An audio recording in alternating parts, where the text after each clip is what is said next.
ꯅꯨꯡꯁꯤꯕꯤꯗꯨꯅ Manipuri entertainment ꯆꯦꯅꯦꯜꯕꯨ subscribe ꯑꯃꯁꯨꯡ like ꯇꯧꯕꯤꯔꯝꯃꯨ꯫ ꯃꯌꯥꯝꯕꯨ ꯑꯍꯥꯟꯕꯃꯛꯇꯗ ꯏꯀꯣꯛꯅꯣꯅ ꯈꯣꯏꯔꯝꯖꯔꯤ꯫ ꯉꯁꯤꯁꯨ ꯑꯩꯒꯤ ꯅꯨꯡꯁꯤꯖꯔꯕ ꯁꯕꯁꯀ꯭ꯔꯥꯏꯕꯔꯁꯤꯡꯅ ꯊꯥꯕꯤꯔꯛꯄ ꯑꯁꯦꯡꯕ ꯊꯣꯛꯈꯤꯕ ꯋꯥꯔꯤ ꯈꯔ ꯃꯌꯥꯝꯒꯤ ꯃꯐꯝꯗ ꯈꯨꯗꯣꯟ ꯇꯝꯖꯒꯦ꯫ ꯋꯥꯔꯤꯁꯤꯡ ꯑꯁꯤꯕꯨ ꯂꯥꯟꯊꯣꯛꯆꯈꯤꯕ ꯃꯇꯝꯗ ꯁꯣꯏꯈꯤꯕ ꯂꯥꯟꯈꯤꯕ ꯌꯥꯎꯔꯕꯁꯨ ꯃꯌꯥꯝꯗ ꯉꯥꯛꯄꯤꯌꯨ ꯍꯥꯏꯖꯔꯤ꯫ ꯑꯗꯨꯗꯤ ꯃꯌꯥꯝ ꯋꯥꯔꯤ ꯑꯁꯤ ꯍꯧꯅꯕ ꯇꯧꯖꯔꯒꯦ꯫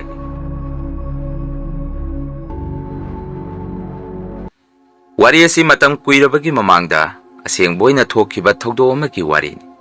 ꯃꯇꯝ ꯑꯗꯨꯗ ꯑꯩꯁꯨ ꯌꯥꯝꯅ ꯄꯤꯛꯂꯤ ꯍꯥꯏ꯫ ꯏꯃꯥꯅ ꯋꯥꯔꯤ ꯑꯁꯤ ꯑꯩꯒꯤ ꯏꯐꯝꯗ ꯇꯝꯕꯤꯔꯛꯄꯅꯤ꯫ ꯑꯁꯨꯝꯅ ꯅꯨꯃꯤꯠ ꯑꯗꯨ ꯅꯣꯡꯁꯨ ꯊꯤꯂꯤ ꯊꯤꯂꯤ ꯆꯨꯏ꯫ ꯃꯇꯝ ꯑꯗꯨꯗ ꯕꯕꯥꯅ ꯂꯧꯕꯨꯛꯇꯒꯤ ꯀꯥꯔꯛꯄꯗ ꯅꯣꯡ ꯇꯥꯔꯛꯑꯦ ꯍꯥꯏꯗꯨꯅ ꯑꯩꯈꯣꯏ ꯈꯨꯜ ꯑꯗꯨꯗ ꯂꯩꯕ ꯎꯅ ꯁꯥꯕ ꯊꯣꯡ ꯑꯗꯨ ꯇꯝꯅ ꯁꯥꯏꯀꯜ ꯑꯣꯠꯂꯒ ꯃꯐꯝ ꯑꯗꯨ ꯌꯧꯁꯤꯜꯂꯛꯈꯤ꯫ ꯕꯕꯥꯁꯨ ꯊꯣꯡ ꯑꯗꯨ ꯂꯥꯟꯒꯦ ꯍꯥꯏꯗꯨꯅ ꯁꯥꯏꯀꯜꯗꯒꯤ ꯍꯦꯛ ꯀꯨꯝꯊꯔꯛꯄꯗ ꯑꯈꯥꯛ ꯑꯔꯥꯎꯒ ꯂꯣꯏꯅꯅ ꯃꯈꯣꯟ ꯌꯥꯝꯅ ꯍꯧꯅ ꯅꯣꯡ ꯈꯥꯛꯂꯛꯈꯤ꯫ ꯃꯇꯝ ꯑꯗꯨꯗ ꯃꯐꯝ ꯑꯗꯥꯏꯗꯁꯨ ꯃꯤ ꯑꯃꯠꯇ ꯆꯠꯅꯔꯝꯗꯦ ꯍꯥꯏ꯫ ꯊꯥꯏꯅꯒꯤ ꯃꯇꯝꯒ ꯑꯣꯏꯕꯒ ꯖꯒꯥ ꯑꯗꯨꯁꯨ ꯎ ꯋꯥꯅ ꯌꯦꯠ ꯑꯣꯏ ꯍꯧꯗꯨꯅ ꯏꯁꯨꯛ ꯁꯨꯛꯏ꯫ ꯕꯕꯥꯁꯨ ꯅꯣꯡ ꯑꯁꯤ ꯀꯟꯁꯤꯜꯂꯛꯇ꯭ꯔꯤꯉꯩꯗ ꯌꯨꯝ ꯌꯧꯍꯧꯔꯒꯦ ꯍꯥꯏꯗꯨꯅ ꯁꯥꯏꯀꯜ ꯏꯜꯂꯒ ꯊꯣꯡ ꯑꯗꯨ ꯂꯥꯟꯊꯣꯔꯛꯑꯝꯃꯤ꯫ ꯑꯗꯨꯕꯨ ꯃꯇꯝ ꯑꯗꯨꯗ ꯑꯉꯛꯄ ꯃꯇꯧ ꯑꯃꯗ ꯕꯕꯥꯅ ꯊꯣꯡ ꯑꯗꯨ ꯂꯥꯟꯊꯣꯔꯛꯄꯒ ꯁꯥꯏꯀꯜ ꯑꯗꯨ ꯇꯣꯡꯗꯨꯅ ꯑꯣꯠꯀꯦ ꯍꯦꯛ ꯇꯧꯔꯛꯄꯒ ꯏꯈꯪ ꯈꯪꯍꯧꯗꯅ ꯕꯕꯥꯒꯤ ꯃꯃꯥꯡꯃꯛꯇꯗ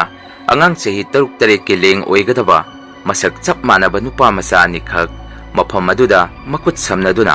ꯀꯞꯇꯨꯅ ꯆꯠꯂꯒ ꯂꯩꯔꯝꯃꯤ꯫ ꯃꯗꯨꯗ ꯕꯕꯥꯁꯨ ꯑꯉꯥꯡ ꯑꯅꯤꯗꯨꯗ "ꯅꯈꯣꯏꯕꯨ ꯀꯅꯥꯒꯤ ꯃꯆꯥꯅꯣ? ꯏꯃꯥ ꯕꯕꯥꯗꯤ ꯀꯔꯥꯏꯗ ꯂꯩꯍꯧꯏ?" ꯍꯪꯉꯝꯃꯤ꯫ ꯑꯗꯨꯕꯨ ꯑꯉꯥꯡ ꯃꯆꯥ ꯑꯅꯤꯗꯨꯗꯤ ꯕꯕꯥꯅ ꯍꯪꯂꯤꯕꯗꯨ ꯀꯔꯤꯃꯠꯇ ꯈꯨꯝꯗꯦ꯫ ꯃꯈꯨꯠ ꯁꯝꯅꯔꯒ ꯀꯞꯇꯨꯅ ꯊꯣꯡ ꯑꯗꯨ ꯂꯥꯜꯂꯒ ꯆꯠꯈꯤ꯫ ꯕꯕꯥꯁꯨ ꯃꯇꯧ ꯑꯗꯨꯗ ꯏꯉꯛ ꯉꯛꯅ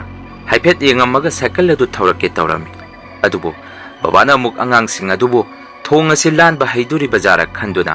ꯇꯨꯡ ꯑꯣꯜꯂꯒ ꯑꯃꯨꯛ ꯌꯦꯡꯊꯣꯛꯎꯕ ꯃꯇꯝꯗ ꯍꯧꯖꯤꯛꯇ ꯊꯣꯡ ꯂꯥꯟꯊꯣꯛꯈꯤꯕ ꯑꯉꯥꯡ ꯃꯆꯥ ꯑꯅꯤꯗꯨ ꯃꯐꯝ ꯑꯗꯨꯗ ꯂꯩꯔꯝꯗꯦ꯫ ꯃꯗꯨꯗꯒꯤ ꯕꯕꯥꯁꯨ ꯃꯆꯤꯟꯗ "ꯀꯔꯤꯅꯣ? ꯍꯧꯖꯤꯛꯀꯤ ꯑꯉꯥꯡ ꯑꯅꯤꯗꯨꯕꯨ ꯑꯣꯟꯊꯣꯛ ꯊꯨꯅ ꯃꯥꯡꯈ꯭ꯔꯦꯗ. ꯑꯁꯤꯕꯨ ꯂꯥꯏꯒ ꯑꯣꯏꯕꯖꯥꯔꯥ? ꯉꯁꯤꯒꯤ ꯅꯨꯃꯤꯠ ꯑꯁꯤꯁꯨ ꯅꯣꯡꯊꯤ ꯅꯣꯡ ꯃꯪꯉꯒ ꯅꯣꯡꯗꯤ ꯁꯨꯛꯇꯥ ꯇꯥꯗꯦ. ꯃꯁꯤꯗꯤ ꯌꯨꯝꯗ ꯊꯨꯅ ꯆꯠꯍꯧꯔꯒꯦ" ꯍꯥꯏꯗꯨꯅ ꯕꯕꯥꯁꯨ ꯌꯨꯝ ꯇꯝꯅ ꯁꯥꯏꯀꯜ ꯑꯗꯨ ꯊꯧꯔꯒ ꯂꯥꯛꯈꯤ꯫ ꯑꯗꯨꯒ ꯌꯨꯝ ꯍꯦꯛ ꯌꯧꯕꯒ ꯏꯃꯥꯗ ꯕꯕꯥꯅ ꯃꯩ ꯄꯨꯊꯣꯔꯛꯎ ꯍꯥꯏꯔꯝꯃꯤ꯫ ꯏꯃꯥꯁꯨ ꯃꯩ ꯂꯧꯊꯣꯛꯎꯔꯒ ꯕꯕꯥꯗ ꯄꯤꯔꯝꯃꯤ꯫ ꯑꯗꯨꯒ ꯕꯕꯥꯗ ꯑꯁꯨꯝꯅ ꯍꯥꯏꯔꯝꯃꯤ, "ꯀꯔꯤ ꯇꯧꯔꯒꯦ? ꯉꯁꯤꯗꯤ ꯌꯨꯝꯗ ꯍꯦꯛ ꯍꯜꯂꯛꯄꯒ ꯅꯁꯥꯗ ꯃꯩ ꯑꯣꯛꯊꯣꯛꯏꯕꯗꯨꯕꯨ?" ꯍꯪꯉꯝꯃꯤ꯫ ꯕꯕꯥꯁꯨ ꯏꯃꯥꯒꯤ ꯋꯥꯐꯝ ꯑꯗꯨꯗ "ꯀꯔꯤꯁꯨ ꯇꯧꯗꯦ. ꯅꯨꯡꯊꯤ ꯅꯣꯡ ꯃꯪꯕꯁꯦ ꯂꯧꯕꯨꯛꯇꯒꯤ ꯀꯥꯔꯛꯄꯁꯤꯗ ꯁꯨꯝ ꯅꯨꯡꯉꯥꯏꯇꯦ ꯍꯥꯏꯗꯨꯅ ꯃꯩ ꯑꯣꯛꯊꯣꯛꯄꯅꯤ" ꯈꯨꯝꯃꯤ꯫ ꯃꯁꯤꯒꯤ ꯃꯇꯨꯡ ꯅꯨꯃꯤꯠ 6ꯅꯤꯃꯨꯛ ꯂꯩꯔꯒ ꯕꯕꯥꯁꯨ ꯑꯃꯨꯛ ꯂꯧꯐꯝꯗ ꯆꯠꯂꯝꯃꯤ꯫ ꯑꯅꯝꯕꯒꯤ ꯃꯇꯝꯗ ꯂꯧꯎ ꯁꯤꯡꯎꯕꯒꯤ ꯃꯇꯝ ꯑꯣꯏꯕꯅ ꯕꯕꯥꯅ ꯂꯧꯕꯨꯛꯇꯒꯤ ꯀꯥꯔꯛꯄꯗ ꯊꯣꯡ ꯑꯗꯨ ꯂꯥꯜꯂꯒ ꯑꯗꯨꯝ ꯍꯜꯂꯛꯏ꯫ ꯅꯨꯃꯤꯠ ꯑꯗꯨꯁꯨ ꯕꯕꯥꯅ ꯂꯧꯕꯨꯛꯇꯒꯤ ꯀꯥꯔꯛꯑꯒ ꯊꯣꯡ ꯑꯗꯨ ꯂꯥꯟꯗꯨꯅ ꯂꯥꯛꯄꯗ ꯑꯃꯨꯛꯁꯨ ꯕꯕꯥꯒꯤ ꯇꯨꯡꯗꯒꯤ ꯑꯉꯥꯡꯒꯤ ꯈꯣꯟꯖꯦꯜꯗ "ꯄꯨꯄꯨ" ꯍꯥꯏꯅ ꯀꯧꯔꯛꯈꯤ꯫ ꯃꯇꯝ ꯑꯗꯨꯗ ꯕꯕꯥꯁꯨ ꯃꯁꯥꯗ ꯁ꯭ꯋꯥꯏ ꯂꯥꯎꯈꯤ꯫ ꯇꯨꯡ ꯑꯣꯟꯊꯣꯛꯑꯒ ꯌꯦꯡꯉꯨꯕꯗꯁꯨ ꯀꯅꯥꯁꯨ ꯍꯦꯛ ꯂꯩꯔꯝꯗꯦ꯫ ꯃꯗꯨꯗꯒꯤ ꯕꯕꯥꯁꯨ ꯀꯤꯕ ꯍꯧꯔꯛꯄꯗꯒꯤ ꯁꯥꯏꯀꯜ ꯑꯗꯨ ꯀꯟꯅ ꯊꯧꯔꯛꯈꯤ꯫ ꯇꯟꯖꯥ ꯑꯗꯨꯗꯁꯨ ꯕꯕꯥꯒꯤ ꯁꯥꯏꯀꯜ ꯃꯅꯤꯡꯗ ꯃꯤꯑꯣꯏ ꯑꯃ ꯇꯣꯡꯉꯛꯄꯒꯤ ꯃꯑꯣꯡꯗ ꯏꯂꯨꯝ ꯂꯨꯝꯊꯕ, ꯏꯐꯥ ꯐꯥꯕꯒꯨꯝ ꯇꯧꯔꯛꯈꯤ꯫ ꯃꯇꯝ ꯑꯗꯨꯗ ꯕꯕꯥꯁꯨ ꯀꯤꯅ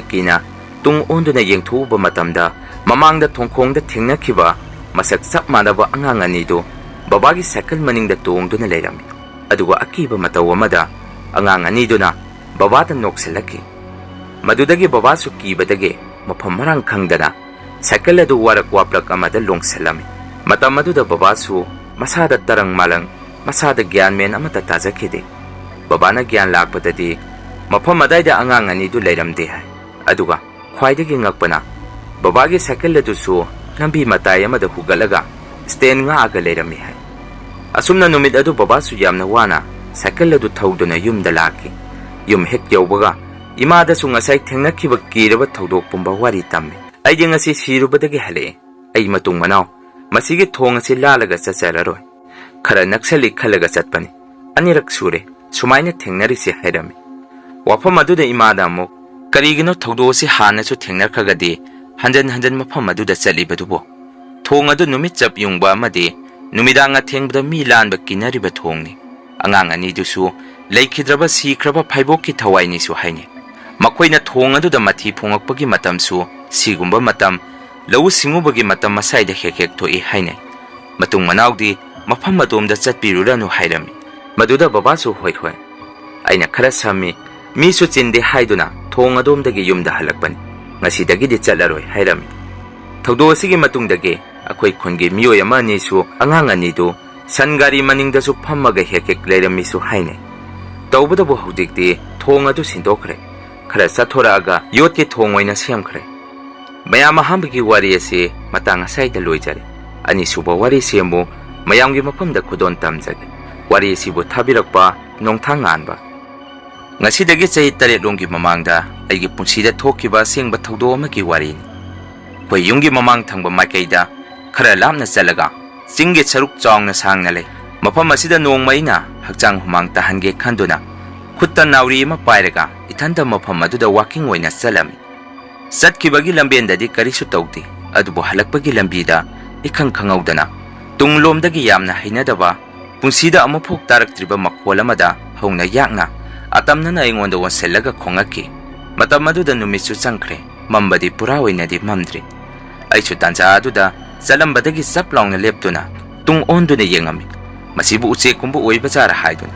adubu hanjan hanjan aigi maikai tamna uche kumba karino khangdaba makhol aduna singya adomdagi khonglaki maduda aichu sauningakuna aina pairiba nauri aduna maikai adomda kapselami aina nauri hekkapu badagidi taramba makhol adu ngehakti chap lepki maduda aichu uche oiramane paikramane khanna wakhan yangna yumlomda khongkap mari manga muk thangba hek khaurakpada amuksu ngasagi mafam adomdagi tabada hainadraba makhol adu amuk khongaki matam aduda aichu amuk mafam adomda aina pairiba nauri aduna hanjin hanjin amuk kapselami tawbadabu handakti makhon adu sulep leptana hongna khongaki aichu saungniman khiduna masibu kari uchekno masak amuktadi khangge haiduna maikai adomda sangselami adubu aina mafam adu hek yawbaga khonglambadu amuk sap lepki aduga khara laptakna amuk khongamaga ujaw amadagi uchek kumba manba ma paithokki madudagi aichu masidi uchekni da haiduna yumda amuk halake hek tawrokpada aigi maikai da khangnak nagna hongna lakna amuk khongaki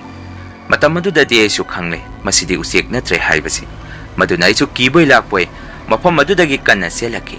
hak leragadi aina chatkadoriba lambigi nakanda uyok oiba jaga amadagi amuk itha thajadana ngasagi makhol adu amuk hongna yakna khonglaki matam aduda aichu tasengna pungak ngaki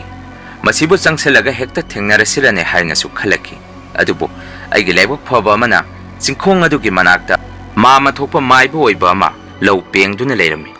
matam aduda khoi mama su ingak ngangna ngasai aina takiba makhol adu taraga leirami aduga ingonda sumna hairaki nang makhol asi tabra masi chingi ngaprumni nang naurina kapubra yamna saungna khongi hairaki maduda aichu hoit kapui masibu kari uchekno mama hangami maduda mamana muk sumna hairaki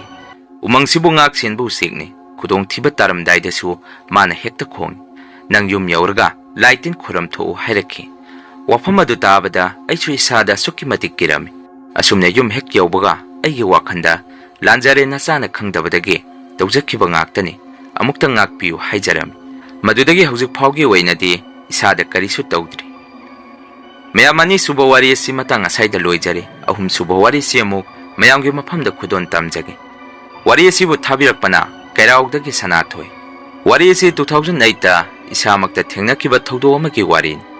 aina ngang oringagi matamgi wari numittu lamta thangjage aroiba numini aina leiriba yum masisu labuk mayai we asumna numidadu ai khong hamge haiduna maningda khong hamba thokpada karino khangdaba musuk muba posakama leptuna yengaga ingonda leirami aisu madu urubadage isada kibana yongkhiduna khong thangba phongamamde serakasida muksu ikhang khangaudana phingok setpi nupi ma thoraga mamangde aina ukhiba amuba posakaduga mabani khanaraki matawaduda aisu yumlomda kanna selaga imabu hanjan kaurami adubu imadi aina kauribado sukum khumakti yumsu yawba sungai naidi hak leiraga ngasai khana huba phingok sitpi nupi aduna aigi tungdagi nangna phana kanna selasu yawba sungai nairo maduna nangai ga ising sokpoina chalusi hairaki aichu gyanta adana magi matung inaraga chalami hak leiragadi nupi duna ising aduda kummaga ngayaktang sanakisi hairaki aichu ising aduda kummaga sanaminarami masigi matung ai sada gyan mangki aina gyan tarpa matamdadi akoi khungi ima panthoibigi sadong phamni hainaba haibung panbi magi makhongda mayamna ibu laknaraga lerami. Numit aduda ahan kharana imada maiba ama tanaraga phajana yengtho'u hairami. Adubu matam aduda akhoigi imung ase asukki matik warami. Paisasu yamna paidabana ai maiba maibi amata yengtho'amde. Tawbudubu matam khara leragadi ai isada angawa phaigom mathong marang khangakidi. Gyansu matik matik taraga amuk hekta angawbugum tawrakhi. Mataw asida ima hoisu pakhalakpadagi tha humuk leiraga kongmudagi maiba ahiba ama tanaraga laigi oiba thorang khara pangthokpadagi ai hanagum gya lakhi. Adubu hojiksu marak marakta aige mangda nupi edu hek urabadi ai mafam marang khangdana hekta wanthaba ama hekta tawi. Imana maibaduna takpirakpa lewa khara swalagadi isada gyana amuk hekta lai.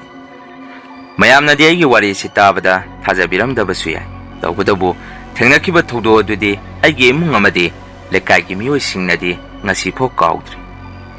Masini mayam ngasige Rian horror story mathangi wari thagalakpada mayam punna muk thengnarasi. Ngasigidi mayamdagi kainanaba bidai lawjari.